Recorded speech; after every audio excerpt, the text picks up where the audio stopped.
तो अब हम लोग स्टार्ट करते हैं unit number 4 EMI and AC. ठीक है, पहला हमारे पास क्वेश्चन है transformer based on principle level diagram energy loss and their remedies.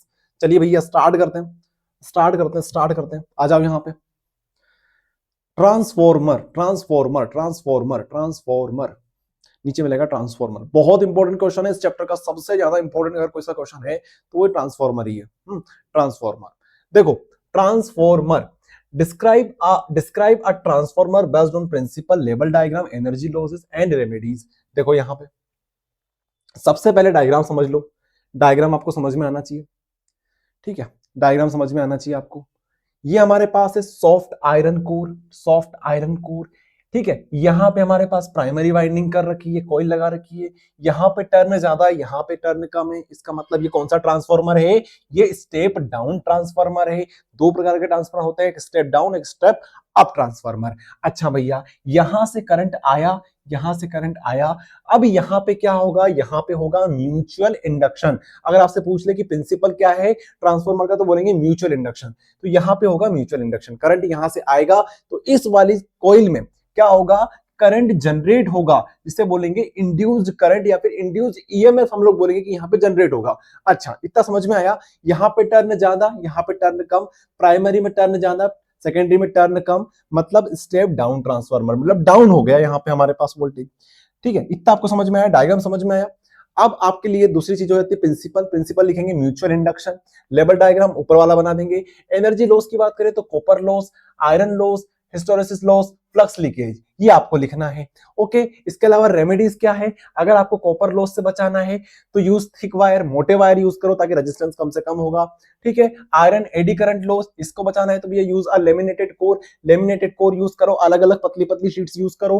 Hysteresis loss, इसको बचाना है तो भैया सॉफ्ट आयरन कोर यूज करो। फिर हमारे पास फ्लक्स लीकेज, फ्लक्स लीकेज से बचाना है तो दोनों को पास पास रखो। ठीक है, better design winding one coil to another another one. ठीक है, एक के ऊपर एक कॉइल को रख दो, मतलब ये जो कॉइल है ना, इनके बीच की गैप बहुत कम कर दो, या फिर एक के ऊपर एक कर दो, ताकि कम से कम गैप यहाँ पे रहे, कम से कम लीकेज फ्लक्स का हो। ठीक है, नेक्स्ट क्वेश्चन की तरफ मूव ऑन करते हैं। नेक्स्ट हमारे पास है एलसीआर सर्किट। आ जाओ भैया, एलसीआर सर्किट समझा देता हूं, फटाफट से याद करा देता हूं एलसीआर सर्किट। एलसीआर, ठीक है, डायग्राम बहुत सिंपल है, कोई नई चीज नहीं है इसमें। सबसे पहले हमारे पास हो जाएगा इंडक्टर, कैपेसिटर, फिर रजिस्टर। यहाँ पे एसी सोर्स लगाया, यहाँ पे वोल्टेज क्या होगा? वीएल, यहाँ पे वीसी, यहाँ पे वीआर। अच्छा भैया, रेजिस्टेंस भी बताऊं क्या? रेजिस्टेंस भी बता दो भैया साथ साथ। रेजिस्टेंस यहाँ पे क्या होगा? यहाँ पे एक्सएल होगा, यहाँ पे एक्ससी होगा, यहाँ पे क्या होगा? एक्सआर नहीं, यहाँ पे रेजिस्टेंस आर रहेगा। ओके, इतना समझ में आया? चलो, उसके बाद डायग्राम कंप्लीट हो गया, डायग्राम कंप्लीट हो गया। Resultant voltage, impedance, phase difference using a phasor diagram, इसकी हम लोग बात कर लेते हैं। चलो आ जाओ यहाँ पे। ट्रिक बताई थी मैंने आप लोगों को, ट्रिक याद है किसी को? वी एल, वी आर और वीसी, ये हमारे पास वोल्टेजेस बन गए। वीसी, लंदन वाले सबसे ऊपर, लंदन वाले सबसे ऊपर, चाइना हमेशा नीचे, चाइना हमेशा नीचे। आर बोले तो रशिया, रशिया वाले हमारे साथ मिडिल क्लास वाले। ठीक है, रशिया हमारा दोस्त, लंदन सबसे ऊपर।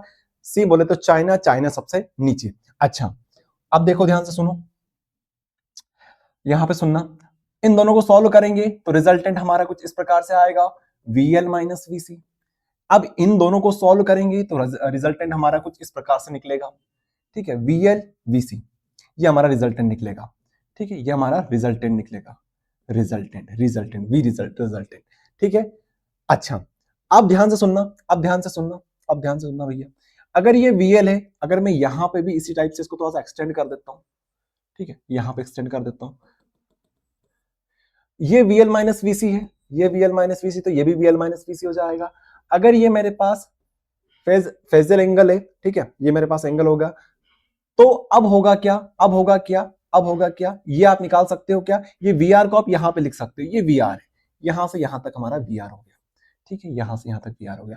तो क्या वी रिजल्टेंट आप लोग निकाल सकते हो क्या? हाँ भैया, बाय पाइथागोरस थ्योरम आप लोग निकाल सकते हो। ये आप लिख सकते हो, V L C R equals to V L minus V C का स्क्वायर प्लस वी आर का स्क्वायर। ये किसके बराबर होता है? इसके स्क्वायर के बराबर होता है, इसके स्क्वायर के बराबर होता है। स्क्वायर को हटाएंगे तो यहाँ पे अंडर रूट चढ़ जाएगा। ये हमारे पास हो जाएगा V L C R, resultant voltage. ठीक है, कोई दिक्कत परेशानी नहीं होनी चाहिए भैया, है ना।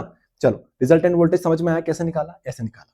उसके बाद और क्या है, इंपेडेंस की बात करें तो यहीं से आप इसको आगे कंटिन्यू कर लो, इसी को आप लोग आगे कंटिन्यू कर लो। V की जगह पे IZ रखेंगे, V इक्वल्स टू IR होता है ना, Z हमारे पास टोटल इंपेडेंस हो जाएगा। तो यहाँ पे V इक्वल्स टू IR, यहाँ पे VI IZ और VL की जगह पे IXL, BC की जगह पे IXC, बस ये हमारा खत्म हो गया।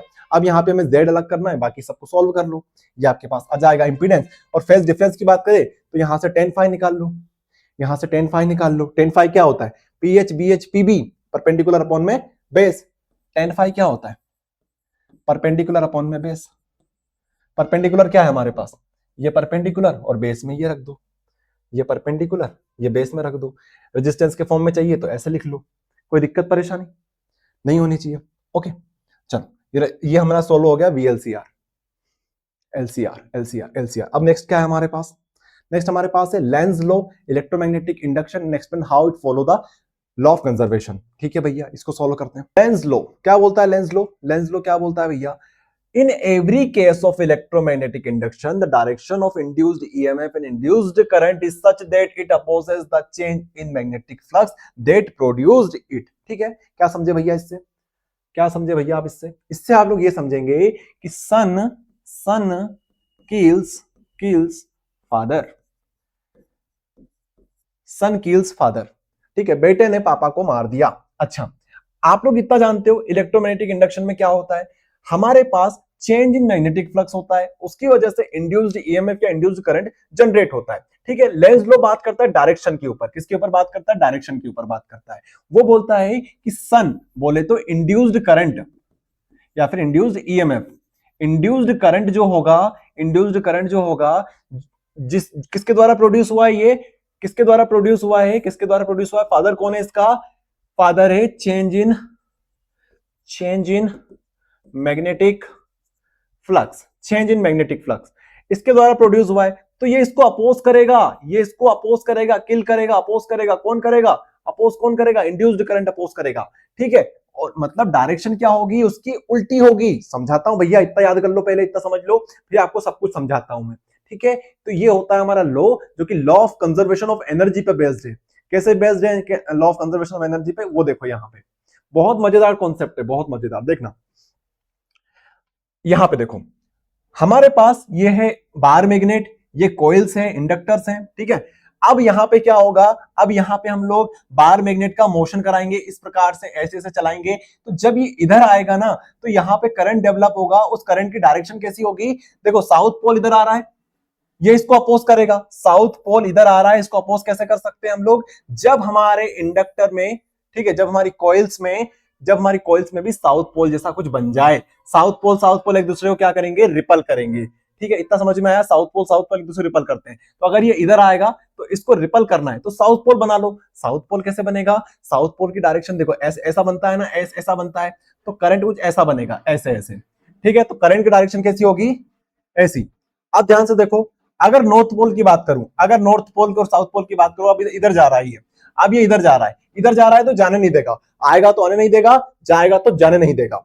ठीक है, इधर जा रहा है, बोलेगा नहीं नहीं रुको रुको रुको रुको, मैं नॉर्थ पोल बना लूंगा। नॉर्थ पोल बना लूंगा मतलब नॉर्थ कैसा बनता है, ऐसा बनता है। ठीक है, तो डायरेक्शन कैसी होगी करंट की, इंड्यूस्ड करंट की, ऐसी। ठीक है, ये चीज यहां पे लिखी हुई है। अब देखो होता क्या है, यहां पे आपने वर्क किया, वो किस में कन्वर्ट हो गया, आपका वर्क वो एनर्जी में कन्वर्ट हो गया, इलेक्ट्रिसिटी में कन्वर्ट हो गया, आपको करंट मिल गया।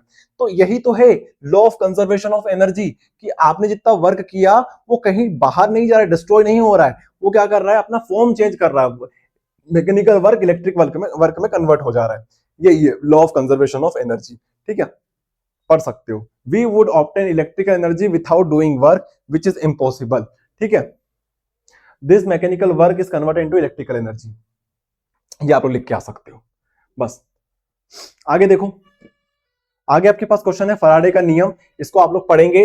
इसके अलावा एसी जनरेटर है, और सेल्फ इंडक्शन हो गया, और रूट मीन स्क्वायर हो गया। ये आपके पास अगले 4 क्वेश्चंस रहेंगे। थोड़ा बहुत मैं हिंट देता हूं आप लोगों को, क्योंकि बहुत सारे क्वेश्चन हो जाएंगे अगर इसे सॉल्व करने बैठे तो हम लोग, और वीडियो लंबा चला जाएगा।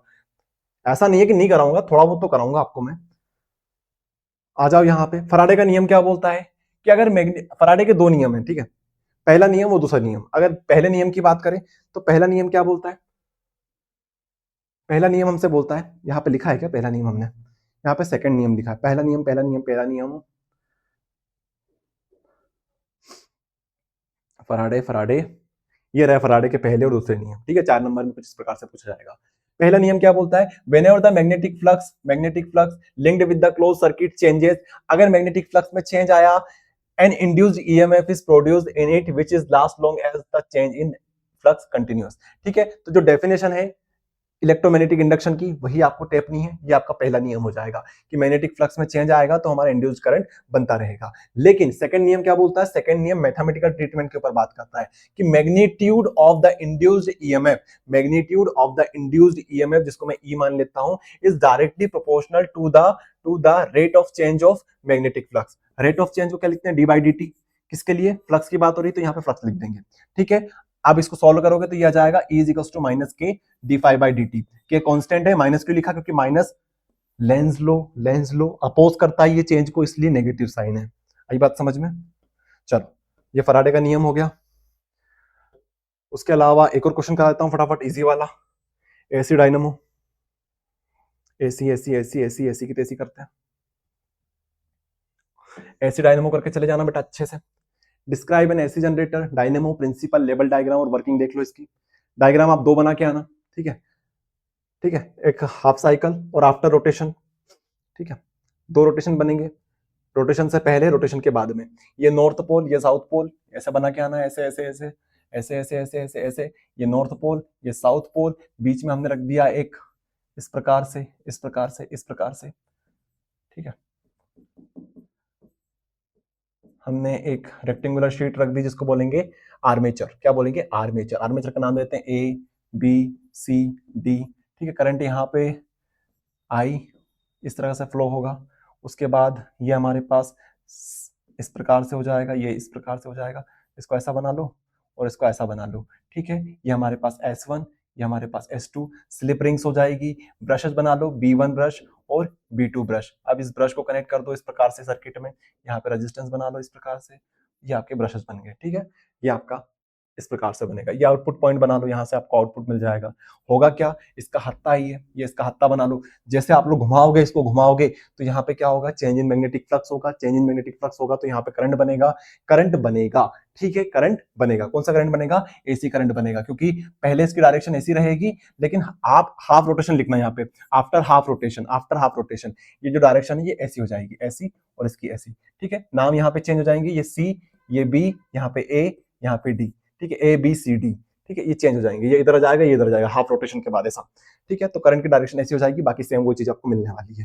किसके ऊपर बेस्ड है, किस प्रिंसिपल पर बेस्ड है ये, तो बोलेंगे इलेक्ट्रोमैग्नेटिक इंडक्शन के प्रिंसिपल पर ये बेस्ड है, ठीक है। आप लोग सिर्फ इतना लिखोगे, मोर देन सफिशिएंट है। चलो तो इस तरीके से लगभग हमने इंपॉर्टेंट क्वेश्चंस कर लिए। बाकी 1-2 क्वेश्चंस और हैं, ये दोनों आप लोग ट्राई करिएगा। चलो अब हम लोग स्टार्ट करते हैं यूनिट नंबर 6 ऑप्टिक्स। पहला क्वेश्चन आप लोग देखेंगे, establish the lens maker formula for a thin lens 1/f is equals to mu minus 1 1/r1 minus 1/r2। भैया ये क्वेश्चन 2025 में आ रखा है तो उसको छोड़ दे क्या भैया, 2022 वाले बच्चों ने अगर ऐसा सोचा होता कि 2022 में 2023 वाले बच्चों ने ऐसा सोचा होता कि भैया 2022 में आ रखा है तो हम क्यों करें, तो भैया हमको तो लग गए थे, है ना। तो करना जरूरी है। आ जाओ हम करते हैं इस क्वेश्चन को फिनिश, करते हैं इस क्वेश्चन को फिनिश। आ जाओ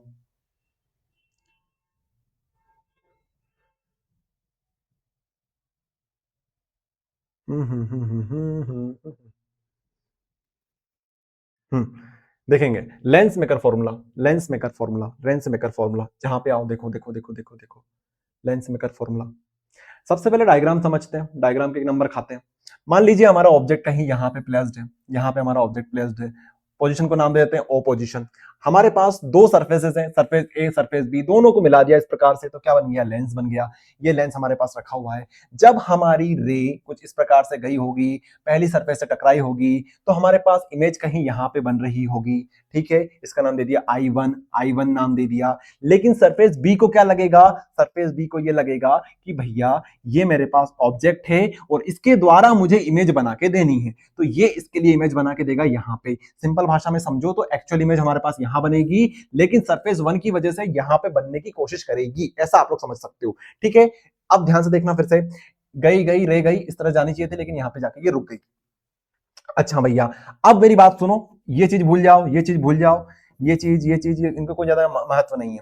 मेन चीज क्या है हमारे पास, इसको बोलेंगे यू डिस्टेंस, इसको बोलेंगे v1 डिस्टेंस, यहां तक की v1 डिस्टेंस, और यहां को बोलेंगे v डिस्टेंस। ठीक है, यू हमारे पास ऑब्जेक्ट डिस्टेंस, v1 जो है, v1 हमारे पास ऑब्जेक्ट डिस्टेंस भी है और इमेज डिस्टेंस भी है। इमेज डिस्टेंस किसके लिए है, ए वाली सरफेस के हिसाब से ये इमेज डिस्टेंस है, लेकिन बी वाली सरफेस के लिए यही हमारे पास ऑब्जेक्ट डिस्टेंस बन जाएगी। अरे भैया क्या बोलना चाहते हो, बोलना ये चाहता हूं भैया मैं आपसे कि हमारे पास सरफेस वन की बात करें तो यहां पे रिफ्लेक्शन फॉर्मूला लगाते हैं, mu mu minus object distance, sorry image distance, image तो हमारे पास v1 v डैश बनेगी minus 1 upon u is equals to mu minus 1 upon r1। ठीक है, ये हमारे पास किसके लिए बनेगी, फर्स्ट सरफेस के लिए। फर्स्ट सरफेस के लिए हम लोग यहाँ पे v डैश रखेंगे, ध्यान रखना v नहीं रखेंगे, v तो हम लोग इसके लिए रखेंगे सेकंड सरफेस के लिए।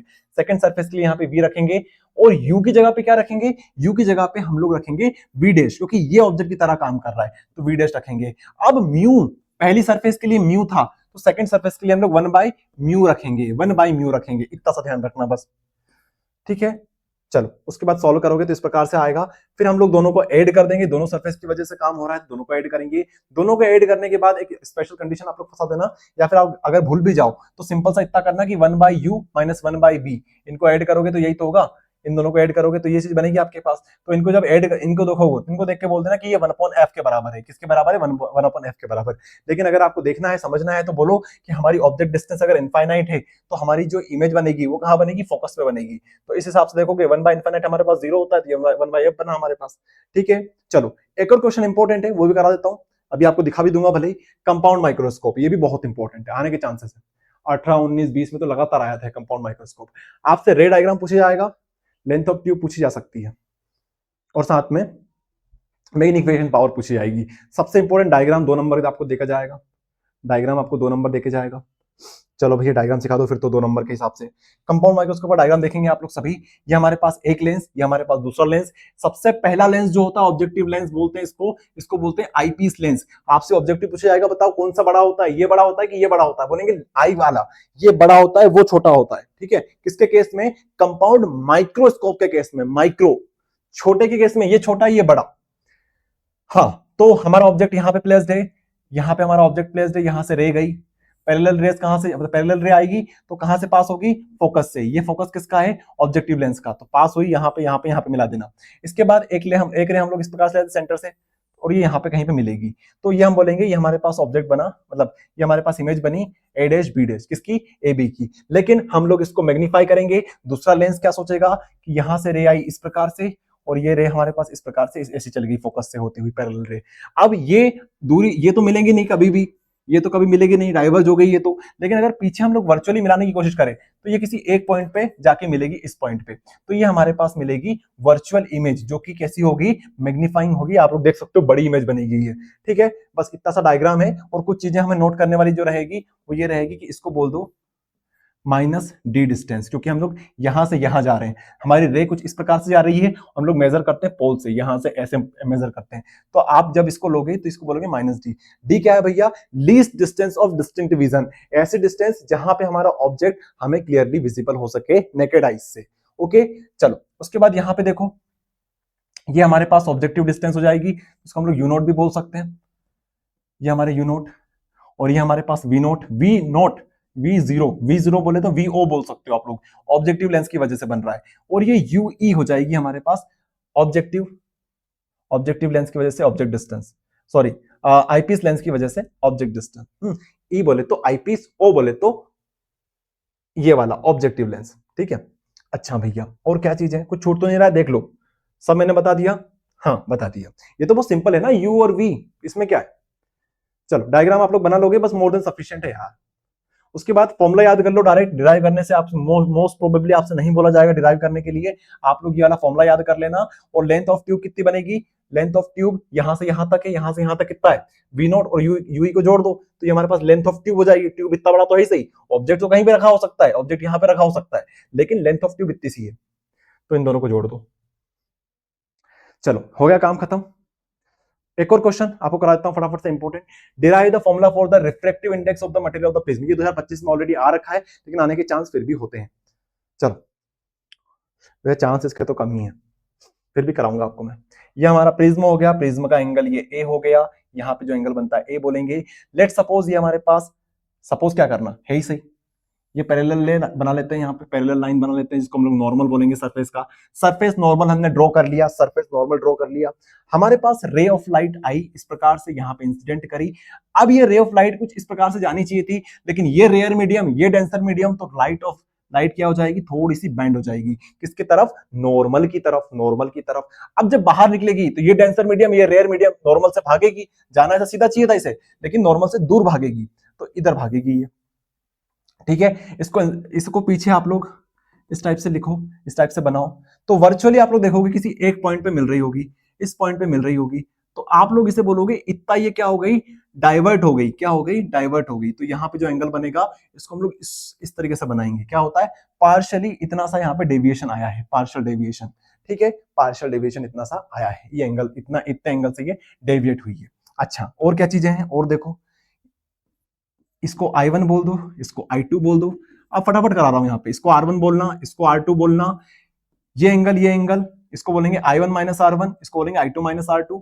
इसको ऑब्जेक्ट, इसका नाम दे दो O1, O2, इस पॉइंट का नाम दे दो O3, यहाँ पे कुछ O4 बोल दो, और क्या बोलोगे, और क्या बोलोगे, इस पॉइंट का नाम दे दो T पॉइंट, ऐसे हमने नाम दे रखे हैं, ठीक है। चलो, थोड़ा सा लेंदी है ये, लेकिन कर सकते हो आप लोग। फिर भी आप लोग एट द एंड बोल देना कि I1 और I2 बराबर है, ये I1 I2 बराबर है छोटे प्रिज्म के लिए, R1 R2 बराबर है छोटे प्रिज्म के लिए, ठीक है। तो आपका काम बहुत आसान हो जाएगा, ठीक है। चलो, तो हम लोग ट्रायंगल O1 O2 O3 लेंगे, O1 O2 O3 लेंगे, O1 O2 O3 लेंगे, O1 O2 O3, इनको हमको पता है कि दो एंगल का सम करेंगे तो आउटर साइड के एंगल के बराबर आ जाता है, तो इसका सम करोगे तो पार्शियल के बराबर आ जाएगा, ये देख लो, इसका सम किया तो इसके बराबर आ गया। यहां से हमें आई मिल गया, यहां से आई मिल गया हमें। अब निकालना है आर। आर निकालने के लिए हम लोग दो चीजें यूज करेंगे, सबसे पहले O1TO2 और P1OTO2 यूज करेंगे। आओ यहां पे, ये हम यूज करेंगे O1O2T। तो यहां से R1 R2 और angle T, R1 R2 angle T, ये किसके बराबर होगा, 180 के बराबर होगा। उसके बाद हम यूज करेंगे ये TO1PO2, तो यहाँ पे 90 डिग्री, यहाँ पे 90 डिग्री, और यहाँ पे 90 डिग्री, यहाँ पे 90 डिग्री, और ये एंगल T, और ये हमारे पास A। बना के देखना, समझ में आएगा आपको फिर। तो ये देखो, यहाँ पे हमने दोनों को सम किया, R1 R2 एंगल T 180 के बराबर होता है, और क्वाड्रिलेटरल किसके बराबर होता है, 360 के बराबर होता है। ऐसा क्यों किया, क्योंकि हमारे पास एंगल T आ रहा था, एंगल T को हम लोग डिस्प्लेस करना चाहते हैं, हटाना चाहते हैं पूरी तरीके से। तो यहाँ पे हम लोग लिखेंगे A plus 90 degree, 90 degree angle T 360 के बराबर। इस हिसाब से आप लोग देखोगे भाई साहब, तो यहाँ पे हमारे पास एंगल T भी आ रहा है, एंगल T भी आ रहा है, और आप लोग देखोगे यहाँ पे 180 डिग्री, यहाँ पे 180 डिग्री, दोनों को इक्वल रख सकते हो, क्योंकि राइट हैंड साइड दोनों की बराबर है, तो लेफ्ट हैंड साइड को इक्वल रखोगे तो यहाँ से R आ जाएगा। आई आपने पहले निकाल लिया था, आर आपने यहां निकाल लिया, वैल्यूज पुट कर दो, म्यूजिक sine I by sine R, sine I की वैल्यू, आर की वैल्यू पुट करोगे तो ये आपके पास एक्सप्रेशन आ जाएगा। चलो, और क्या है, चलो नेक्स्ट क्वेश्चन हमारे पास है, describe Huygens waves theory based on definition of wave front, रे diagram of spherical wave front, principle of secondary wavelets. ठीक है, हाइजेंस प्रिंसिपल में आपको सबसे इंपॉर्टेंट है हाइजेंस का प्रिंसिपल। क्या बोलता है हाइजेंस प्रिंसिपल, उससे पहले आपको वेव फ्रंट समझ में आना चाहिए। वेव फ्रंट क्या होता है भैया, वेव फ्रंट को आप लोग ऐसे समझोगे, जैसे आप लोग पानी ले लो, पानी है आपके पास, पानी में कंकर मारा आपने, कंकर मारा तो वो कुछ इस प्रकार से पानी हमारा वेव के फॉर्म में चलेगा, इस प्रकार से, है ना। चलो, तो अब ये हमारा पानी के अंदर कंकर बांधने पर इस प्रकार से वेव्स बनी। अब यही वेव्स को मैं क्या बोल रहा हूं, इन्हीं वेव्स को मैं बोल रहा हूं वेव फ्रंट। वेव फ्रंट, यही हमारे पास वेव फ्रंट होते हैं। आप ऐसे समझ लो, ये जो वेव फ्रंट है ये छोटे छोटे पार्टिकल से मिलकर बने होंगे। वो छोटे छोटे पार्टिकल्स जो हैं जिससे मिलकर ये बना हुआ है, उसको बोलते हैं वेवलेट, वेवलेट्स। तो आप लोग बोल सकते हो the locus of all the particles of a medium vibrating in the same phase at any instant is called wave front. अब ये सारे पार्टिकल्स सेम फेज के होंगे और सेम वाइब्रेशन शो कर रहे होंगे, ठीक है। तो वही बात यहाँ पे लिखी हुई है, पार्टिकली आप लोग मान लो ये हमारे वेवलेट्स हो जाएंगे, इनके कलेक्शन को हम लोग वेव फ्रंट बोल देंगे। उसके बाद स्फेरिकल वेव फ्रंट, नाम से क्लियर, स्फेरिकल होंगे ये, ठीक है। Light from a point source spreading in all direction, the wave front in spherical and रे इमर्जिंग रेडियली आउटवर्ड। उसके बाद और क्या बोला गया है, और बोला गया है हमसे सेकेंडरी वेवलेट का प्रिंसिपल बताइए। सेकेंडरी वेवलेट का प्रिंसिपल ये है कि हमारे पास ये हो गया वेव फ्रंट, ठीक है, वेव फ्रंट के हर एक पार्टिकल्स, वेव फ्रंट के हर एक पार्टिकल्स किसकी तरह काम करेंगे, सोर्स ऑफ न्यू डिस्टरबेंस की तरह काम करेंगे। हर एक पार्टिकल नया सोर्स बना सकता है। कैसे बना सकता है, जैसे ये देखो आप लोग, ये हमारे वेवलेट्स हो गए, इनके ऊपर एक टेंजेंट ड्रॉ कर दिया तो एक और वेव फ्रंट मिल गया मेरे को, न्यू सोर्स ऑफ डिस्टरबेंस मिल गया। ठीक है, every point on a primary wave front act as a source of new disturbance, source of new disturbance called secondary wavelets, जिसको हम लोग बोलेंगे सेकेंडरी वेवलेट्स। ठीक है, सेकेंडरी वेवलेट्स यहां पे बन जाएंगे। फिर ये आगे भी कर सकते हैं इसी प्रकार से, ये आप लोग याद करके जाएंगे। और क्या है, this wavelet travel in all direction, ये कैसे ट्रेवल करेंगे, हर एक डायरेक्शन में ट्रेवल करेंगे, हर एक डायरेक्शन में, सर्कल है तो पूरी डायरेक्शन में ट्रेवल करता जाएगा वो। Okay, a surface touching this wavelets tangentially in the forward direction gives the new position of the wavefront at that instant। ठीक है, ये हमारे पास क्वेश्चंस कवर हो जाते हैं यहां तक के। चलो आगे देखें, तो ये करा दिया, ये करा दिया, ये आप लोग कर लेना एस्ट्रोनॉमिकल टेलीस्कोप। ये क्वेश्चन हो गया, ये बचा है हमारे पास, ये बचा है और ये बचा है। चलो थोड़ा थोड़ा ओवरव्यू इनका भी देख ही लेते हैं।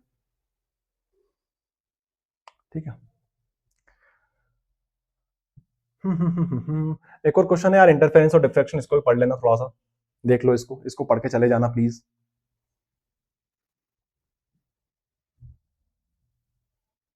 ये मेरा हो गया एस्ट्रोनॉमिकल टेलीस्कोप। तो डायग्राम देखेंगे एस्ट्रोनॉमिकल टेलीस्कोप का। देखो टेलीस्कोप क्या होते हैं, दूर की चीजों को देखने के लिए बनाए जाते हैं, और दूर की चीजें मतलब इनफाइनाइट लेंथ पे, और इनफाइनाइट लेंथ पे अगर वो रखे हुए हैं तो वहां से रेस कैसी आती है, पैरेलल रेस आती है। ठीक है, इनफाइनाइट से पैरेलल रेस आती है, तो पैरेलल रेस कहां से आएगी, कहां मिलेगी, फोकस पे मिलेगी। किसके फोकस पे, ऑब्जेक्टिव लेंस के फोकस पे। अब इसको हम लोग बड़ा करने के लिए क्या यूज करेंगे, आईपीस लेंस यूज करेंगे, और यहाँ पे हमारी इमेज बन जाएगी। बस यही है हमारे पास। इसका आप लोग फॉर्मूला याद कर सकते हो, ज्यादा माथा 25 में करने की कोई जरूरत नहीं है। और क्या है भैया, और क्या है, रियल डेप्थ अपरेंट डेप्थ आता नहीं है। ठीक है, ये वाला एक और देख लो, टोटल इंटरनल रिफ्लेक्शन। देखो टोटल इंटरनल रिफ्लेक्शन कंडीशन क्या है, when a light ray travel from a denser medium to rare medium and the angle of incident exceeds the critical angle of the medium, the ray is reflected completely back into the same denser medium instead of being reflected।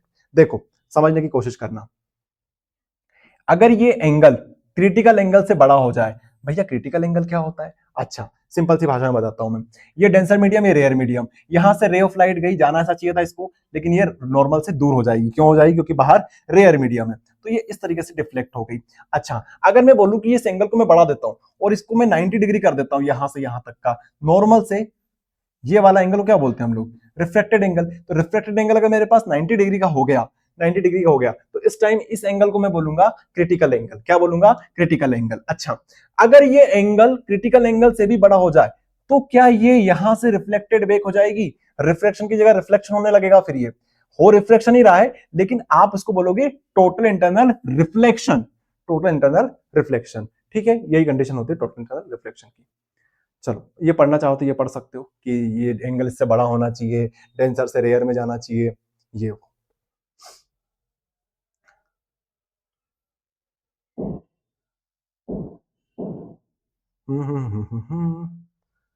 देखो ये सारे questions मैं hacker series में करा चुका हूँ, hacker series की link भी आपको डिस्क्रिप्शन में मिल जाएगी, चेक कर सकते हो आप लोग।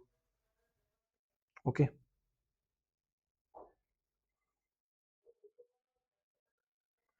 चलो ठीक है, ये इतने क्वेश्चंस कर लो, मोर देन सफिशिएंट है। एक क्वेश्चन और है ये आपके लिए, मिरर फॉर्मूला, इसको आप लोग ट्राई करिएगा, ये आपके लिए रहेगा, ये ट्राई करिएगा। डायग्राम देख सकते हो इस प्रकार से, यहाँ ऑब्जेक्ट रखा है, ऑब्जेक्ट को हम लोगों ने यहाँ से दो रेज निकाली, एक रे पैरेलल, एक हमने कहाँ से पास कर दी, सेंटर से पास कर दी, तो हमारे पास इमेज कहाँ बनेगी, यहाँ पे कहीं पे बनेगी। ओके, यहाँ पे कहीं पे इमेज बनेगी। इसका जो फाइनल एक्सप्रेशन आएगा वो याद रखना, 1/f = 1/v + 1/u, ये भी आप लोग याद कर सकते हो। चलो तो ये जब ये वाली जो यूनिट है हमारी, इसके भी लगभग टॉप 6 टॉप 7 क्वेश्चन हमने कवर कर लिए। ठीक है, अब बढ़ते हैं आगे।